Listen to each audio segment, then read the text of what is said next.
আজকে জুন মাসের 25 তারিখ 2026 সালে। এই মুহূর্তে আমি আছি কুমিল্লা জেলার লালমাই যে উপজেলা, পার্শ্ববর্তী পিছনে লাকসাম। এখানে আমার রেল লাইন দিয়ে চিটাগাং ঢাকার সাথে যোগাযোগ। রেল লাইনের পাশে একটা 10 তলা বিল্ডিং এর ছাদের পরে আছি। আমাদের জোড়ায় বাসা এখানে। একটা বিষয় বলতে চাচ্ছি যে আমরা পৃথিবীতে যে সমস্ত কর্মে লিপ্ত আছি, আল্লাহ পাকের দয়া ক্ষমা ছাড়া জান্নাতে যাওয়ার কোনো উপায় নেই। সূরা নূরের 14 নম্বর। আর দয়া ক্ষমা পেতে হলে নবীর সঙ্গ, নবীর সাফায়াত বা নবীর উপস্থিতি, সাক্ষাৎ সঙ্গ না পেলে নবীর সাফায়াত ছাড়া কারোর কোনো ক্ষমতা নাই। তাহলে কি হইল? অপরাধ মাপ ছাড়া জান্নাতে যাওয়া যাচ্ছে না। পাপের পাল্লা ওজন করে দেখা গেল সবারই নাকি পাল্লা হালকা হইলো, পাপের পাল্লা ভারী হইল। পাপের পাল্লা যখন সবার ভারী হবে, আল্লাহ যখন 14 নম্বর আয়াতে বলছে না, সবারই জান্নাতে যেতে হলে ক্ষমা দরকার না, আর ক্ষমা পেতে হলে নবী দেয়। এই জায়গায় আমার ক্রিটিক্যাল কথা। আমি আবার, অনেকে বলে তুমি হাসিবুল মাস্টার এলএলবি পাস করে তুমি খালি ক্রিটিক্যাল কথা দিয়ে মানুষকে বিভ্রান্তি করো। আর ক্রিটিক্যাল কথায় তো তুমি ধরা পড়ে যাও ভবিষ্যৎ। এখন তুমি সহজ মনে করে জীবন যাপন করছো, কিন্তু মৃত্যুর পর তো তোমার এই পরিস্থিতিটা সহজ থাকছে না, তখন তো তুমি ধরা পড়ে যাবে। আমি এই জন্য ক্রিটিক্যাল ভাবে আপনাদেরকে বোঝানোর চেষ্টা করছি। পাপের পাল্লা সবারই ভারে হবে। আপনি সুবহানাল্লাহ পড়ে পড়ে যত নেকি অর্জন করেন, যারা যারা পরিমাণ নেকি আপনার আমলনামায় লেখা পড়ো, যারা যারা পরিমাণ পাপ লাগবে, দুইটার ব্যালেন্সে যে পাপের পাল্লা ভারী হয়ে যাবে। পাপের পাল্লা যখন ভারী হবে, আর নেকি তোমার 11 মন থাকলো, হ্যাঁ, আর তোমার ওই 11 মন নেকিতে কোনো কাজ আছে না, পাপ যে তোমার 11.5 মন, তাহলে 11 মন তোমার কাজে লাগলো।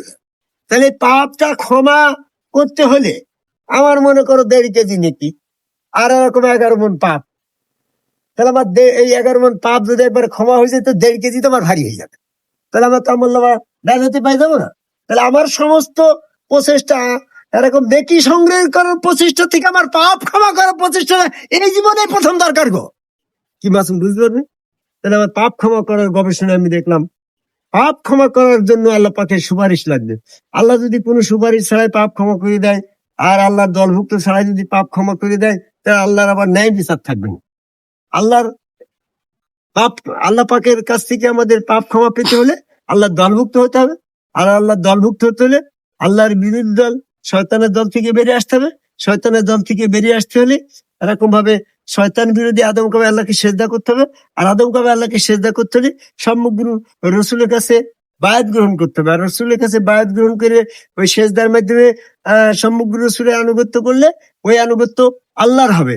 আর আল্লাহর আনুগত্য, রসুলের আনুগত্য হয়ে গেলে আমি তখন এরকম ভাবে নবীর সঙ্গী হয়ে যাব, নবীর দলভুক্ত হয়ে যাবো। সূরা নেসার 69 নম্বর আয়াত। তোমরা যে 5 ওয়াক্ত নামাজ পড়লো, 5 ওয়াক্ত নামাজ পড়লে নবী পাওয়া যাবে, এরকম কোনো আয়াত তো নাই। হ্যাঁ, এরকম ভাবে তুমি টুপি পাগড়ি জুব্বা পরে, টাকনুর পরে, কাপড় পরে, ঢালা কুলুপ নিয়ে তুমি ভণ্ডামি করে ঘুরে বেড়াচ্ছ, তাবলিগ করে বেড়াচ্ছ, এই সমস্ত টুপি পাগড়ি জুব্বা ঢালা কুলুপ মোজ কেটে তোমার নবীর সঙ্গে হবে, এমন তো কোনো আয়াত নেই। কি আছে নাকি? কোরআন মোতাবেক যারা বিধান দেয় না তারা জালেম ফাসেক কাফের। তুমি বলবো নবী অনুসরণ করে, আরে নবী তো ওহীব্যতীত কোনো কিছু অনুসরণ করে না। সূরা আনামের 50 নম্বর আয়াত। তোমাকে কি বলেছে যে টুপি বাঙ্গি জুব্বা মস্কেটে ঢালা কুলুপ নিয়ে টাকলু করে কাপড় পরলে আর আমার দলভুক্ত হবে, এমন কথা কি নবী বুঝে দিয়েছে? নবী যদি বুঝে থাকতো তাহলে আয়াত থাকতো। কারণ সূরা আনামের 45 নম্বর আয়াতে বলছে আল্লাহর ওহীব্যতীত নবী কাউকে কোনো বিষয়ে সতর্ক করে নাই। তাহলে ভবিষ্যতে নবী পাওয়ার আশা প্রত্যাশা ব্যক্ত যদি তোমার থাকে, তাহলে কোরআন ভিত্তিক ভাবে বলা হয়েছে যে ব্যক্তি আদম কাবাই সেজদাকারী সমগ্র রসুলের কাছে বায়াত গ্রহণ করে সেখানে সেজদা ভক্তি দিয়ে শয়তান থেকে পবিত্র হবে। আর শয়তান থেকে পবিত্র হলে সে শয়তানের আল্লাহর দলভুক্ত হবে। আল্লাহর দলভুক্ত হলে আল্লাহ রসুলের আনুগত্য করলে সে নবীর সঙ্গী হয়ে যাবে। সূরা নিসা 69 নম্বরে। আর আমি যখন নবীর সঙ্গী হয়ে যাব, আল্লাহ রসুলের আনুগত্য পাওয়ার পরে আমি যখন নবীর সঙ্গে হয়ে যাবো, আমার নবীর সাফায়াত করবে, নবীর সুপারিশ, আমার সমস্ত পাপ ক্ষমা হয়ে গেল। আমার 11 মন পাপই আমার মাফ হয়ে গেল, 1.5 কেজি নেকি আমার ভারী।